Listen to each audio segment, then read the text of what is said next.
Dear students, welcome to massive open online course on research methodology in history. The topic on which we shall be discussing today is oral history.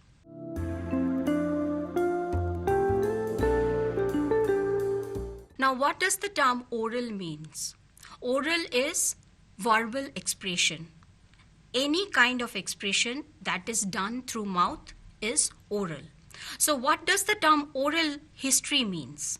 In simple definition, we can say that oral history is that branch of history which is based on oral sources. Now let me go into detail of this topic.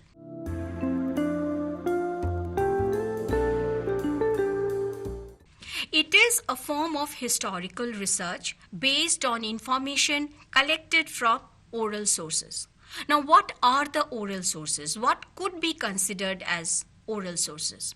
Oral sources may include planned interviews. Oral sources may include transcriptions.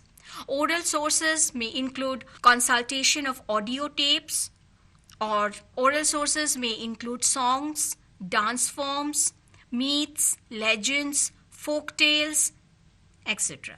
So all these are part of oral sources. When history is written on the basis of these sources, then that form of history is known as oral history. We find that oral historians have framed information, or in other words, we can say oral historians have framed history based on the information gathered from the memories of people through planned interviews. Conducting interviews is an important part of oral history.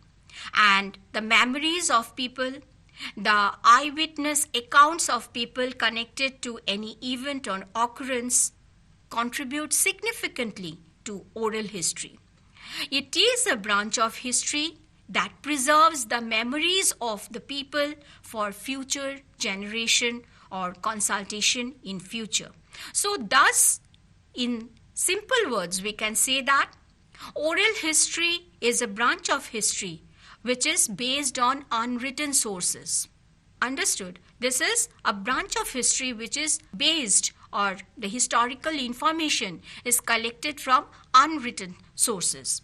Now, till date, we find that considering these oral sources as important source of history writing was not accepted by historians. Historians felt that framing history on the basis of oral sources cannot be authentic or cannot be considered as authentic. But we find that of late, oral history has gained importance among the historians.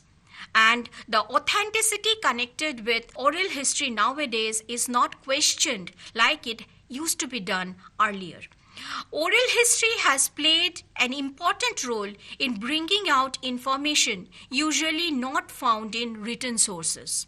So thus, here you see that oral history has expanded the scope of history writing by interpreting the past from diverse and multiple dimensions.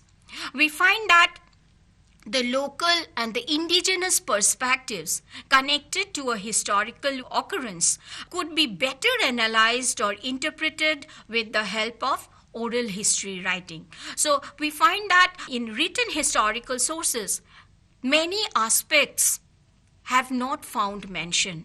Like the personal experiences of people have often not found mention. So oral history considers those and gives them important position in the framing of historical past. The historical works produced with the help of oral sources brings forth perspectives, opinions, and understanding of a person interviewed in its primary form. So this form of interviews conducted, as I told you earlier also, that conducting personal interviews are considered as one of the most important source of oral history writing. So these personal interviews are considered as primary form of knowledge, primary source in this regard. In this context, when we talk about oral history, personal interviews are considered as the primary source of knowledge or primary source of history writing. Thus, we find that the historical works produced with the help of oral sources brings forth the perspectives, opinions, and understanding of the persons interviewed in their primary forms. So we find that these personal interviews, which are considered as a very authentic source of history writing in oral history, are considered as primary source. Personal interviews are considered as primary source in oral history writing. Thus, history created or written from oral sources can be considered as authentic form of history. So this particular notion connected to oral history is different from the previous ideas which were attached to considering oral sources as considering oral sources for writing history, because previously we find that, as I have already told, that previously there was a notion that framing history on the basis of oral sources cannot be considered as authentic. But now we find that this change, there is a change in mentality among the historians who have started considering oral sources as important source of history writing. And we find that oral sources, the personal interviews, the songs, music, and the unwritten sources are considered as authentic form of information nowadays. This is because we find that these sources, oral sources, have now been considered as primary sources. Oral history is an important way of knowing about societies whose historical past have not been textualized. It is a vital way to know about people or aboriginal societies who did not have written scripts. So thus you see that till the coming up of oral history as an important form of history writing, we find that people did not know much about those societies which did not have written scripts connected to their past. We can take up many aboriginal societies which did not have scripts connected to their past. So, regarding the formation of history about those societies, oral history has played a very important role. And oral history, very beautifully, oral history can trace the past of this kind of societies which did not have scripts earlier, or which did not have any written historical works connected to their past. So, thus, oral history brings forth unknown facets of human culture, religious beliefs, societal norms through examination of indigenous folk tales, myths, songs, legends, and tales. So, we find that many unknown aspects of human culture could be wonderfully described with the help of oral sources, oral history. So thus we find that oral history excavates different dimensions of indigenous philosophies also through investigation of unwritten sources and through giving emphasis to public memories and experiences. So thus, from this perspective, we find that oral history is gaining popularity in the historical circles in the recent years, because oral history is capable of framing knowledge base about the past connected to a society which did not have written scripts or which did not have any form of historical writings connected to their societies. Thus, the history created are often repository of critical knowledge, philosophy, and wisdom of non-literate societies.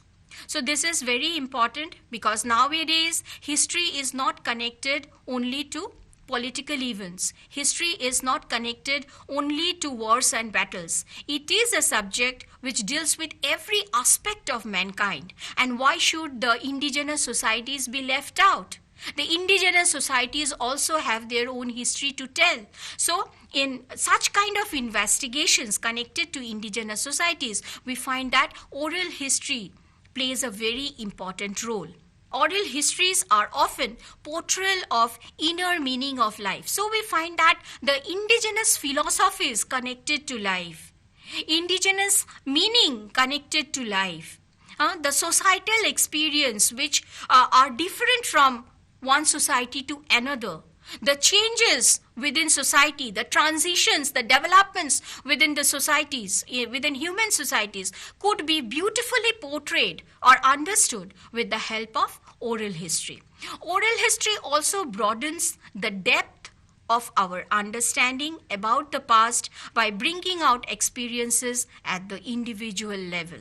So thus we find that individual experiences are given great amount of importance in oral history. As I have already told, that personal interviews is one of the major form of collecting information in oral history. So thus individual experience, individual memories, individual perception, individual ideas, individual ideology, whatever, all these constitutes an important part in oral history. So understanding history from individual perspective, this could be done in a better way through oral history. Thus we find that oral history broadens the depth of our understanding about the past by bringing out experiences at the individual level, and this is very important in history. And actually experiences at individual level shows a new dimension of the study, or perceiving history from a different dimension can be done with the help of individual experiences. Oral history enables people to comprehend the expressions connected to personal consequences of changes in life. Thus, we find that it helps us to understand what has changed and what has remained over life. So, thus, you see the personal changes. Oral history plays a very important role in tracing migration, the personal experiences connected to migration, personal experiences connected to exodus, personal experiences connected to any mass historical killings. So in this kind of histories, in tracing this kind of histories also, we find that oral history plays an important role. We find that oral history preserves for the future generation a sound portrait of who we are in the present and what we remember about the past. By emphasizing information from individual experiences, and oral histories enables historian to avoid generalizations. As I have already mentioned earlier, that generalization is something we mostly find connected with written sources. And since oral history talks about individual experiences, personal memories, so we find that oral history plays a very important role in avoiding generalizations, we can say.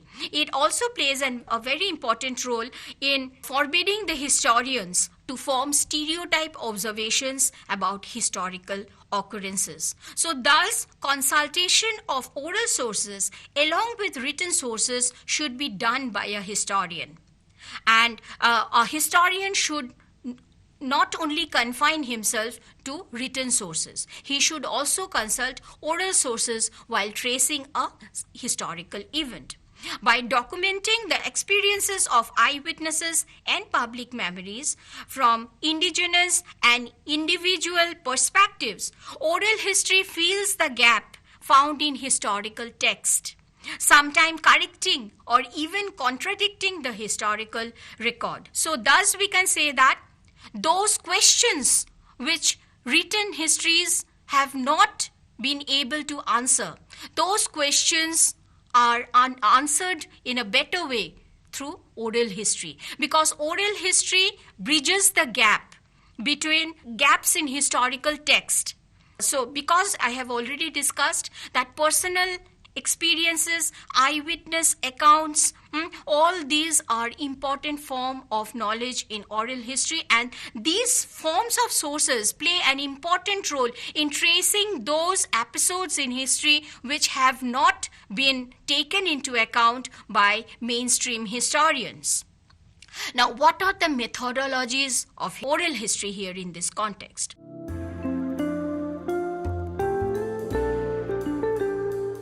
When we talk about The methodologies in oral history. Oral history adapts sound recording of historical information obtained through interviews, and it helps in preserving a person's life history or eyewitness account of an experience. So, number one, interviewing is an important part of oral history. So, in order to interview a person connected to a certain event, a questionnaire should be formed by the historian or the person who will be conducting the interview. So, a proper questionnaire connected to the event should be formed.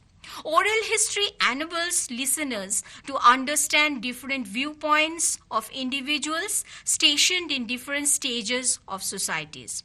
Often we find that the oldest man in a village is able to give more information about the history of the village, which are not usually found in written sources. So these kind of instances are many.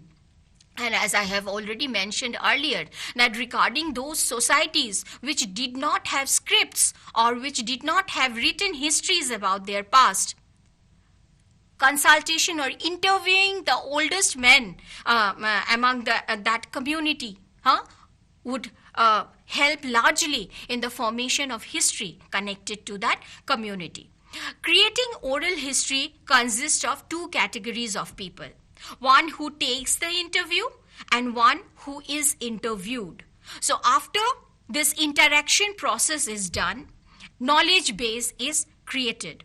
And we find that the recorded interview is preserved for consultation by the oral historians. Now, we find that before a person is to be interviewed or before conducting an interview, written permission or consent should be collected or should be procured from the narrator, and their acknowledgement or their consent for the interview has to be acquired fast. Without the consent of the person to be interviewed, no form of interview can be undertaken in oral history. Oral history interviews in some countries like United States of America are subject to copyright laws that ensures fair use of interviews in reproduction, distribution, display, public performance, and for the creative of derivative works. So thus, here you see that a person who is interviewed should know how his interview has been interpreted by the historian or how his words are being used. It is the right of the person who has been interviewed to know how the information given by him has been interpreted by the historian, and the person who is interviewed should take note of it, that his words should not be misinterpreted by the historian.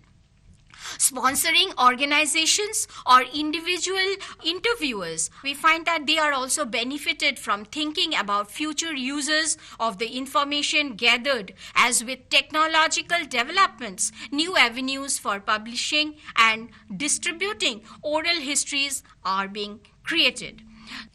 Oral historians always need not be trained historians. Now, in mainstream history or in written history, we find that a knowledge of historical research or how to conduct historical research has to be known by the historians. But in oral history, we find that such training are often not required. We find that often oral historians include people from academic background, government offices, libraries and museums, military and medical sites, community centers, families, and layman people who are interested in knowing about the past also act as oral historians. Oral historians stretch beyond their immediate research needs to gather broad-based information so that their interviews could address multiple historical questions. We find that oral historians promote professional standards for research through local, state, regional, national, and international organizations. Oral historians contribute to the historical discipline by depositing recordings, transcript, and related materials in archives and libraries. So thus, we find that oral history nowadays has contributed largely in knowing about local history, regional history, national history, as well as history connected to the international level also. So thus we find that many local, state, regional, national and international organizations are promoting, or they encourage, history written on the basis of oral sources. We find that in the recent years, oral history as an important branch of history has gained ground.